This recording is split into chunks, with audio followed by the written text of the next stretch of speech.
City आपड़ों city. आज हमारे साथ प्रजापति युवा शक्ति संगठन के राष्ट्रीय अध्यक्ष नारायण लाल जी प्रजापति आज हमारे साथ है। नारायण जी, आपका आपड़ों सिटी न्यूज चैनल में आपका हार्दिक स्वागत है। बहुत बहुत धन्यवाद साहब, बहुत बहुत धन्यवाद साहब। निजी जिंदगी की बात करूं मेरी, तो दुखों भरी जिंदगी थी मेरी।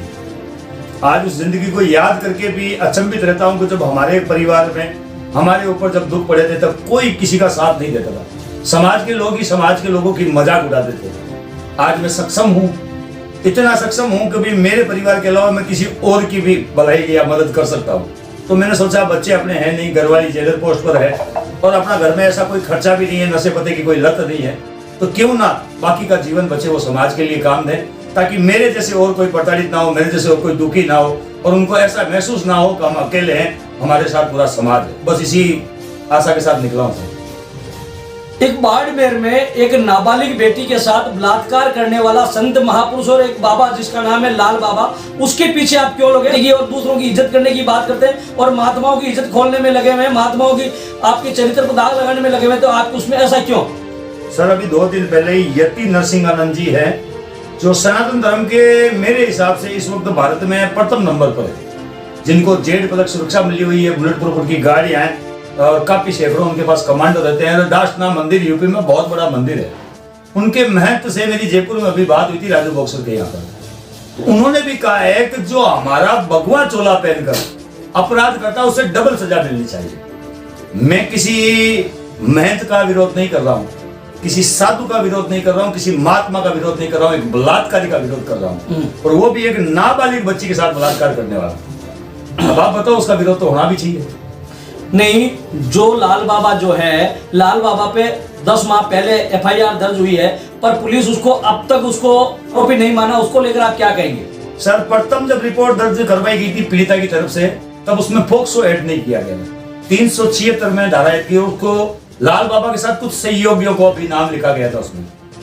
10 महीने 7 महीने तक पुलिस ने किसी प्रकार की कोई कार्रवाई नहीं, मतलब रूह तक नहीं लेंगी, एक एफआईआर दर्ज करके फेंक दी, जिसे कूड़ेदान में फेंक दी। मेरे 3 महीने से मैं उस परिवार के साथ हूँ।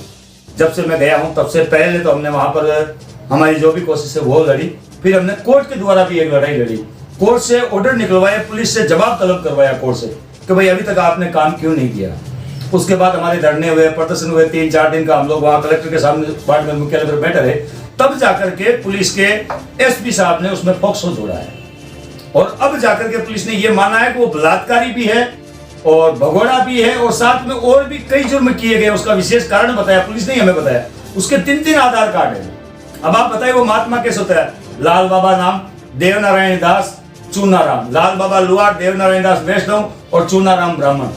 जब एक आदमी की 3 जातियों के 3 नामों के आधार कार्ड हो तो वो अपने आप में बहुत बड़ा अपराधी है। और अब तो पुलिस ने भी माना है, राजस्थान पुलिस ने, भाई आरोपी है, 25,000 का उस पर इनाम भी रखा है। आप कांग्रेस सरकार का हमेशा बहिष्कार करते हैं, इसका विरोध करने का प्रयास करें। अशोक गहलोत सरकार ने अपने एक मंत्री थे, उन मंत्री पे भी इस प्रकार का आरोप लगा, उन्हें जेल में जाना पड़ा। साहब, भंवरी देवी हत्याकांड सुना था मैंने कांग्रेस में, बाल की खाल और खाल का बाल निकाल करके उन्होंने जेल में डाल दिया। ये एक राजनीतिक षड्यंत्र था। आज मुझे लग रहा है, पहले मैं भी उनका कायल था कि यार उन्होंने भंवरी देवी हत्याकांड में क्या क्या कर दिया। मदेरना जी को जेल में डाल दिया, वो कर दिया, वो कर दिया, कई बड़े बड़े काम किए।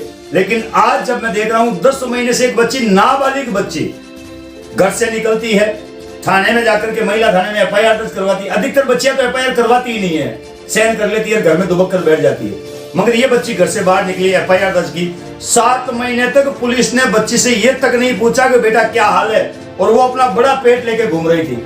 वो बेटी पैदल मार्च करने के लिए जो बाड़मेर से जोधपुर 200 किलोमीटर है साहब, 200 किलोमीटर बच्ची पैदल मार्च करती है, पुलिस पूछने तक नहीं आती है। तो साहब, अगर इस लोकतंत्र में, इस सरकार में, अगर बच्ची के जिसके साथ बलात्कार होता है वो एक बच्चा हाथ में लेकर घूम रही है, तो ऐसी गूंगी और अंधी और बेरी राजस्थान सरकार का मैं भयंकर विरोध करता हूं। और ये नहीं कि मुख्यमंत्री को पता नहीं है, मुख्यमंत्री के गृह क्षेत्र, उनकी विधानसभा क्षेत्र में हमारे ऊपर 70 एफआईआर दर्ज हुई है, तो बिना अशोक गहलोत जी की मर्जी से या बिना राजनीतिक षड्यंत्र के सरदारपुरा पुलिस हमारे ऊपर एफआईआर दर्ज नहीं करती। तो मैं तो इनका विरोध करता था, करता हूं, करता रहूंगा। तो फिर राजस्थान के 2023 में आने वाले चुनावों में आप किस प्रकार कांग्रेस का विरोध करेंगे या किस प्रकार की आगे आपकी रणनीति रहेगी? सर मैं केवल कांग्रेस का विरोध नहीं करूंगा, मैं सभी पार्टियों का विरोध करूंगा, क्योंकि कांग्रेस ने हमें न्याय नहीं दिया, बीजेपी ने हमारा साथ नहीं दिया और अन्य पार्टियों के लोग भी हमारे पक्ष में खड़े नहीं हुए। इसलिए मैं केवल कांग्रेस का नहीं, नेता नाम का ही विरोध करूंगा 2023 में। मैं भी देखता हूं कितने वोट तोड़ पाऊंगा और मैं कोशिश करूंगा कि मेरे हर वार्ड में, मेरे हर मोहल्ले में, मेरे हर गली में बाहर एक वोट लिखा होगा कुत्तों का और नेताओं का आना वर्जित है जब तक लाल बाबा की गिरफ्तारी नहीं होती। मैं किसी कुत्ते से तुलना नहीं कर रहा हूं उनकी, लेकिन ये हकीकत है, हमें कुत्ता ही समझा जा रहा है। सर आप ये चीज कह रहे हैं तो फिर राजनीति के बिना आपका समाज का किस प्रकार उद्धार होगा? राजनीति के बिना आप आगे कैसे बढ़ पाएंगे? आपके बच्चों का किस प्रकार का भविष्य बना पाएंगे? इसको लेकर आप क्या कहेंगे? सर मैं एक छोटे से वार्ड में रहता हूँ, वार्ड का अगर एक मेंबर मेरे घर के बाहर अगर कूड़ा पड़ा होता है, वो मेरे ही समाज का मेंबर है, उस कूड़े को उठाने के लिए मैं बार बार अपील करता हूँ और जब वो उस कूड़े की तरफ नहीं ध्यान देता तो क्या मैं एक वार्ड मेंबर के, एक वार्ड का नागरिक होने के नाते उस मेंबर को वापस वोट दूंगा? कभी नहीं दूंगा। उसी प्रकार अगर मैं गांव के सरपंच को वोट, सरपंच के पास जाता हूं तो मेरा घर जिसका पट्टा बना हुआ है, सब कुछ सही है, मेरे घर पर लाइट लगवा दीजिए साहब, लीगली कागजों के साथ जाता हूं और सरपंच कहता है मैं सिग्नेचर नहीं करूंगा, तो उस सरपंच चाहे वो मेरे समाज का ही क्यों नहीं, उसको मैं वोट दूंगा। उसी प्रकार अगर हमारा एक एमएलए और उसी की विधानसभा क्षेत्र में 500 पुलिस वाले हमें रात भर से लगाकर दोपहर को 3 बजे तक हमारे चारों तरफ घेर के बैठे रहते हैं, एक पीड़िता नाटा अस्पताल में भर्ती, उसके चारों तरफ पुलिस ही पुलिस कर देती है जैसे हम आतंकवादी हो, और हमारा ही विधायक वहीं का है और हमारे विधायक के रहते हुए हमारे ऊपर अत्याचार हो रहा है, तो फिर हमें सब इनका विरोध ही करना पड़ेगा, दूसरा हमारे पास कोई चारा नहीं है। नहीं तो आप कैसे मानते हैं कि ये लाल बाबा जो है उसका जो धर्म बना हुआ, उस धर्म में इसी प्रकार की प्रक्रिया है? समाज के लोगों का भी ये मानना है कि ये सब लोग षड्यंत्र पूर्वक बाबा जी को फंसाने का जो प्रयास किया जा रहा है। बाबा जी के ऐसा कुछ नहीं है, बाबा जी के धर्म के अनुसार जो इच्छा जो होता है वो धर्म के अनुसार जो मामला चलता है और वहाँ कहीं भी किसी प्रकार का कोई गलत काम नहीं है। दोस्तों मैं आपको भी बताऊं, आपको भी जवाब दूंगा, बड़े विस्तार से जवाब दूंगा। 20 पंथ एक धर्म है, जिस धर्म में कुंडा पंथ होता है जयपुर साइड में, हमारे इधर है 20 पंथ धर्म, दोनों धर्म एक ही होते हैं। इस धर्म में महिलाएं और पुरुष एक कमरे में इकट्ठे होते हैं, औरतें अपने अंदर के कपड़े उतारकर एक मटकी में रखते हैं और उसके बाद उनको हिलाया जाता है, जिसके हाथ में जो कपड़ा आता है उसी के साथ संभोग किया जाता है, चाहे वो किसी भी जाति का व्यक्ति की हो। यह है इनका धर्म। मैं इस धर्म का खिलाफत नहीं करता, आप अपने धर्म में मस्तियां करें, कूदे काटे जो कुछ करना करें, लेकिन इस धर्म में भी एक बात कही गई है, नाबालिग बच्ची को इस धर्म से दूर रखा जाए। लेकिन ये बच्ची नाबालिग थी और उसके साथ कुकर्म किया गया है। अब तो पहले तो लोग कह रहे थे कोई ये दोषी नहीं है, लेकिन अब तो पुलिस ने भी कह दिया कि अब पुलिस मिली हुई थोड़ी है, पुलिस ने 25,000 का इनाम रखा, कुछ सोच के रखा होगा। पर राजस्थान सरकार की पुलिस आपके 10 माह पहले आपने एफआईआर दर्ज करा दी, तो 10 माह तक उस मामले को क्यों नहीं उसको आरोपी माना और उसके खिलाफ पोस्ट को लगाकर कार्रवाई की? इसके पीछे आप क्या कारण मानते हैं? सर मुझे तो लगता है राजनीतिक संरक्षण है।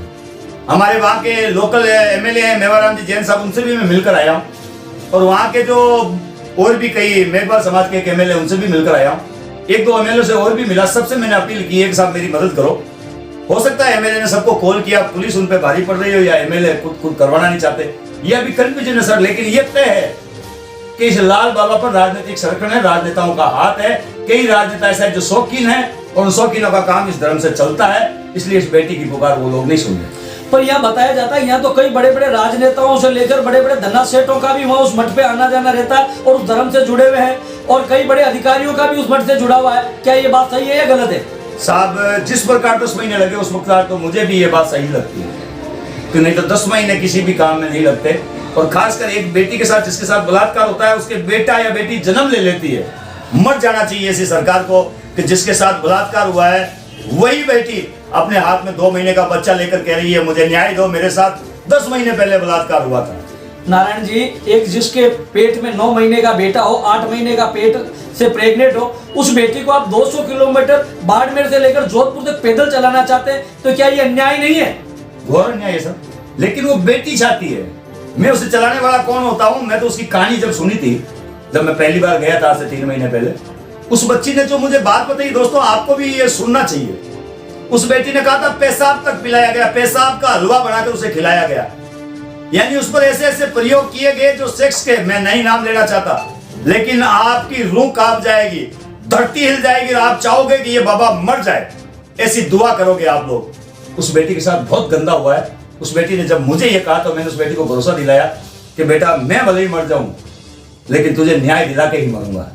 तो उसे मैंने अपना बेटी मान लिया और मैं उसके साथ चल रहा हूँ। वो कह रही है नारायण जी बहुत कठोर बात है, सत्य बात है, वो बेटी नाबालिग है, आप भी मानते हैं और आपके कहने के अनुसार मैं भी मानता हूं, कानून के अनुसार वो नाबालिग है, मगर उसने जो जिद कर लिया, आप राष्ट्रीय अध्यक्ष होने के बावजूद उसे 200 किलोमीटर और प्रेग्नेंट होने के बाद लोग घर से नहीं चलते, फिर आप उसको 200 किलोमीटर पैदल लेकर आए और रास्ते में उसकी डिलीवरी हुई, तो ऐसी स्थिति में आप अपने आप को क्या मानते हैं? सर हमने ये ड्यूटी प्रशासन की है, मेरी नहीं है।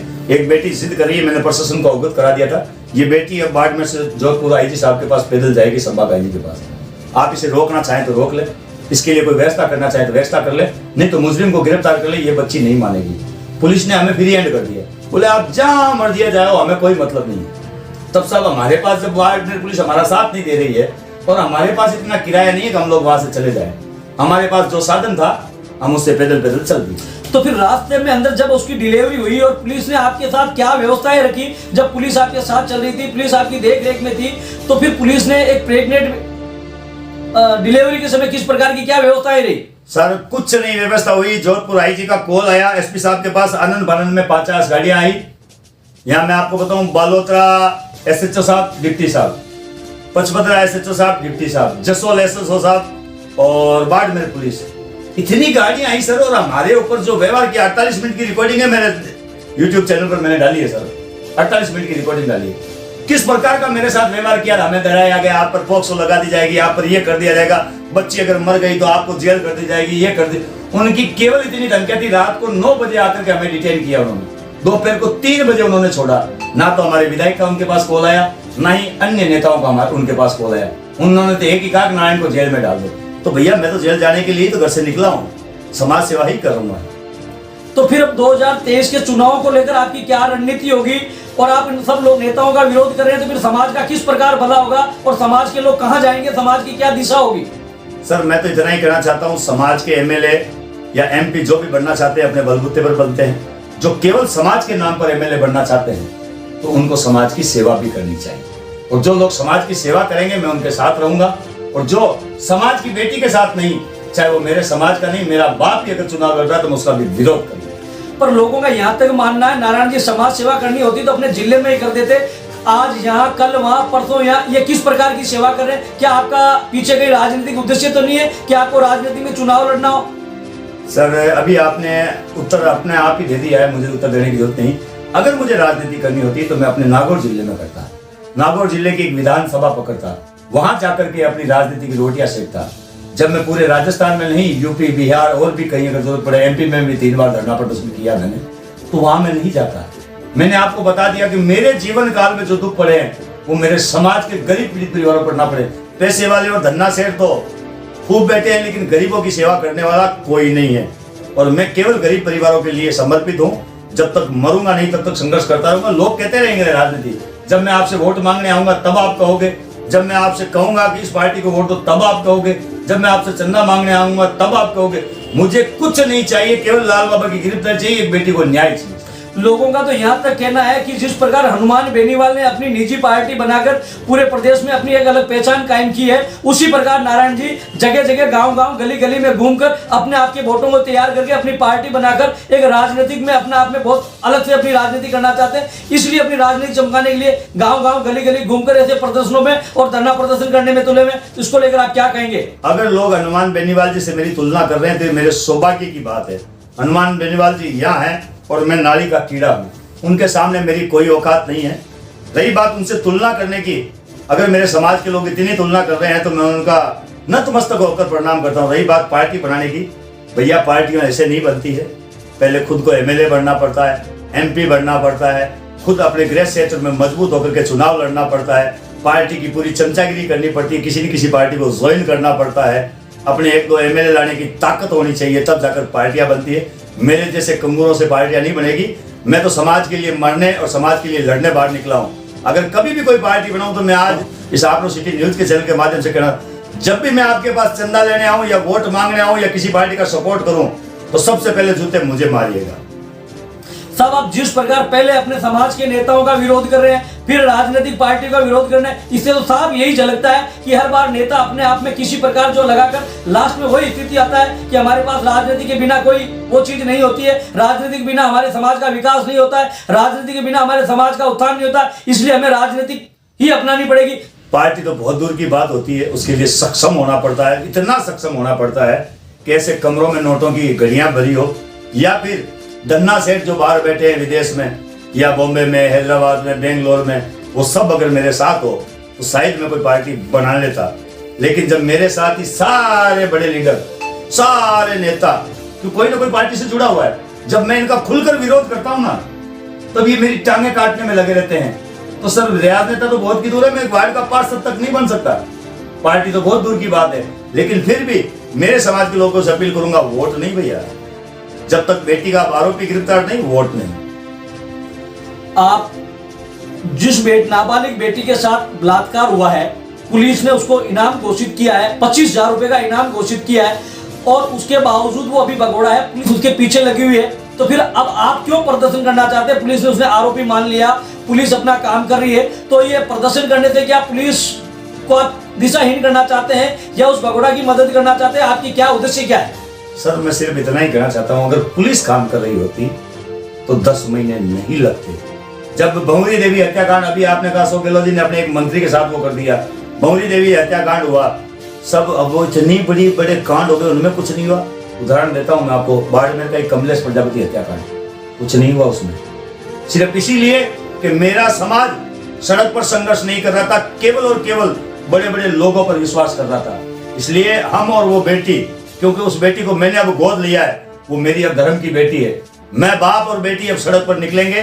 जब तक लाल बाबा की गिरफ्तारी नहीं होगी तब तक खुलकर कांग्रेस सरकार का ही नहीं, अन्य सभी पार्टियों का विरोध करेंगे, अपने वोट का बहिष्कार करेंगे, अपनी गली मोहल्ले में एक बैनर लगाएंगे, वोट नहीं, पहले बलात्कार।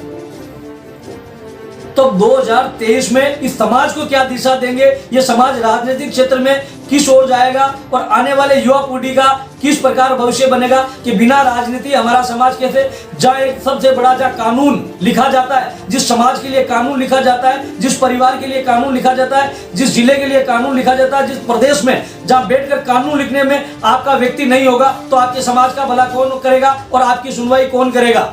100 तालों की चाबी राजनीति, ये कहावत थी जब ये देश आजाद हुआ था। तब देश आजाद हुआ तब भी यही कहा गया था, संविधान बनाने वाले और संविधान को मिटाने वाले वही लोग हैं जो जनप्रतिनिधि बनते हैं। वास्तव में ये सच्ची बात थी। आज उस संविधान को मिटा दिया गया है। और रही बात मेरे समाज के लीडरों की, तो मेरे समाज के एमएलए है, मैं बाड़मेर जिले की बात कर रहा हूं भैया, वहां एमएलए हमारा है, वहां कोई बाहर से आकर के एमएलए नहीं कर रहा हूं, मैं किसी और की बात नहीं कर रहा हूं। आप लोग कह रहे हो कि एमएलए हमारा होगा तो अन्याय नहीं होगा। मैं जिस विधानसभा की बात कर रहा हूं वहां पर हमें रात को 10 बजे से लगाकर दोपहर 3 बजे तक गिरफ्तार करके रखा गया था। एमएलए हमारा है। अब बताओ आप हमें क्या करना चाहिए? मगर एमएलए आपके साथ नहीं बोल पाया क्योंकि आप गलत होंगे, मगर विपक्ष तो आपके साथ बोलना चाहिए। सपा, बसपा, कांग्रेस या अन्य जितनी भी पार्टी है, उनको हमेशा एक मुद्दा चाहिए और वो हमेशा आवाज उठाते, तो वो आपके साथ क्यों नहीं हो पाए और आपकी आवाज क्यों नहीं उठा पाए? इसके पीछे क्या कारण हो सकता है? सर, हो सकता है मुझे बोलना ना आता हो, खरी बात बोलता हूँ, मिर्ची लग जाती होगी। हनुमान जी बेनीवाल साहब के भाई को, नारायण जी बेनीवाल साहब को मैंने खुद ने उनके पर्सनल से व्हाट्सएप सारी डिटेल भेजी, उनसे मैंने वार्तालाप की है, मगर अभी तक कोई जवाब नहीं है वहां से। बीजेपी वाले कुछ अधिकारियों से, कुछ बड़े बड़े लीडरों से हमने पर्सनली बात की है, उनका कोई जवाब नहीं है। कांग्रेस के बड़े बड़े लीडरों से उनका एक ही कारण है, खराब बोलने वाला लोग कभी किसी को पसंद नहीं आते। हमें चमचागिरी के वहां 7 लाख रुपए दे रहे थे माशिया में, मैं उनका नाम में सोशल मीडिया पे नहीं ले सकता, लेकिन पीड़ित परिवार का रिश्तेदार था, 7 लाख रुपए लेकर आया। तो समाज की एक जागम की मीटिंग पर मैंने उस व्यक्ति को सबके सामने रखा और मैंने कहा था, ये भाई साहब किसके कहने से 7 लाख रुपए दे रहे हैं, समाज समझे। हजारों की संख्या में लोग वहां उपस्थित थे। तो जब आदमी पैसा नहीं ले रहा, किसी की चमचागिरी नहीं कर रहा, किसी पार्टी में ज्वाइन नहीं हो रहा, तो कौन साथ देगा भैया? ये लोकतंत्र देश है या चमचेगिरी की ज्यादा है? चमचा लेकर के घूमो, किसी के पांव दबाओगे तो आपके साथ देंगे। खुलकर जो विरोध करता है उसका साथ देने वाला कोई नहीं मिलता। भारत का चौथा स्तंभ है मीडिया। आपका मीडिया में 1% लोग हमारा साथ देते हैं, 1% लोग। अब आप सोच लिए, आप जैसे कुछ लोग हैं जो हमारा इंटरव्यू ले पाते, बाकी तो लोग तो हमारा इंटरव्यू भी नहीं लेते। तो पुलिस ने अब तक लाल बाबा की गिरफ्तारी नहीं हुई है। जब तक गिरफ्तारी नहीं होगी तो आपका किस प्रकार का आगे का क्या योजना है, क्या प्लान है, और समाज को किस प्रकार आप किस दिशा में ले जाएंगे? तारीख से लगातार जब तक लाल बाबा की गिरफ्तारी नहीं होगी, मैं गांव-गांव डाणी-डाणी घूमता रहूंगा और आपके समक्ष रहूंगा। हमने एक हाथ तेला तैयार किया है, हमारी औकात, हमारी हैसियत के अनुसार। समाज के कुछ लोगों ने भी पैसा दिया उस पीड़ित परिवार के डायरेक्ट अकाउंट में, मेरे अकाउंट में पैसा नहीं लिया, तो उसको डायरेक्ट अकाउंट दिया, वो पैसा उस पर खर्च करके और एक हाथ तेला तैयार करेंगे। हर तहसील मुख्यालय, हर जिला मुख्यालय पर जाकर के हमारे समाज के नहीं 36 कौमों के लोगों से अपील करेंगे, क्या ये वर्तमान कांग्रेस सरकार एक बलात्कारी को नहीं पकड़ रही है, और जिसने बलात्कार किया है हमारे हाथ में 2 महीने का बच्चा है। अगर कानून सही है तो आप वोट दें, और अगर कानून गलत है, अगर सरकार गलत है, तो वोट का बहिष्कार करेंगे। हम लोगों से अपील करने जाएंगे और ये भी कहेंगे, क्योंकि पुलिस कह रही है लाल बाबा हमें मिल नहीं रहा है, हम बड़ी बड़ी फोटो लाल बाबा की लगाकर लोगों से अपील करेंगे, लाल बाबा दिखा दो, पुलिस को बताना है। तो जब पुलिस से जो काम नहीं हो रहा है, हम करने जाएंगे। ऑटो दबाने के बजाय आप उनको घर तक रोकना, उनकी गलत दिशा नहीं दी जा रही है? सर, संविधान में एक चीज बताई गई, जो भी आप नाटो की प्रक्रिया हुई है संविधान में, कि जो विधायक का चेहरा है, जो लोग खड़े हुए उनका अगर चेहरा आपको पसंद नहीं है तो आप नाटो बदलाएं। चेहरा पसंद नहीं है सर, मुझे चेहरा नहीं, ये सारी पार्टियां ही पसंद नहीं है। जब भारत की जो पार्टियां बनी हुई है, जो लोकतंत्र बना हुआ है, जो संविधान बना हुआ है, अगर उससे फॉलो होती तो आज इस बच्ची को न्याय कब का मिल गया। संविधान का गला घोट दिया गया है। भारत की आम जनता से मैं अपील करना चाहता हूं, अकेले भी संघर्ष किया जा सकता है, क्योंकि संविधान जो लिखा गया है उस संविधान में ये चीजें दी गई है कि आपके ऊपर अगर अन्याय होता है, अत्याचार होता है, दुख होता है, तकलीफ होती है, सरकार के पास रोना रोने जाओ, जब वो ना सुने तो सरकार का विरोध करो। मैं अपना विरोध दर्ज करवा रहा हूं सर। नाटा अगर सही होता, उसमें सही चीजें होती, तो मुझे ये कुछ करने की जरूरत नहीं होती, लेकिन सरकार उसको कूड़ेदान में फेंक देती है। कोई आज तक मैंने राजस्थान में कभी नहीं सुना कि नाटा में कुछ वोट डालने से या कुछ फर्क पड़ा हो। कोई ना कोई एमएलए बन जाता है, कोई ना कोई एमपी बन जाता है, भूल जाते हैं नाटा के वोटों को। इसलिए हम अपना विरोध दर्ज करना चाहते हैं। ये थे प्रजापति युवा शक्ति संगठन के राष्ट्रीय अध्यक्ष नारायण जी प्रजापति, और इन्होंने सरकार के कानून के नियमों का उल्लंघन कर उनका गला घोटा जा रहा है, उनके नियमों के तहत कार्रवाई नहीं हो रही है, इसलिए आज धरना और प्रदर्शन किया जा रहा है। और आने वाले समय में 2023 के चुनावों में इसका विरोध किया जाएगा, और मोहल्ले और गलियों में एक पोस्टर लगाया जाएगा कि नेताओं का प्रवेश निषेध है। इसलिए भी उन्हें आरोपी मान गई है, 25,000 का इनाम की घोषणा कर दी गई है, मगर आज भी पुलिस उसे गिरफ्तार नहीं कर पाई है। तो इसके पीछे क्या कारण हो सकता है, इसके पीछे कौन सी राजनीति के ऐसे कौन से धन्ना सेठ बैठे हुए हैं कि जो अब तक लाल बाबा कहाँ गए हैं मगर पुलिस उसे पकड़ नहीं पाती? तो ऐसा क्यों हो रहा है? जब तक इस प्रकार के अन्याय होते रहेंगे, नारायण प्रजापति हमेशा संघर्ष करता रहेगा, और इनकी यही इच्छा है कि आने वाले 2000 चुनाव में पूरे प्रदेश भर में समाज के लोगों को, अपने लोगों को, और जिन लोगों के साथ अन्याय हुआ है, चाहे वो किसी भी समाज के लोग हो, उन लोगों तक पहुंचकर इसका विरोध दर्ज कराने का प्रयास करेंगे। आपनो सिटी न्यूज चैनल से तेजाराम लाडनवा।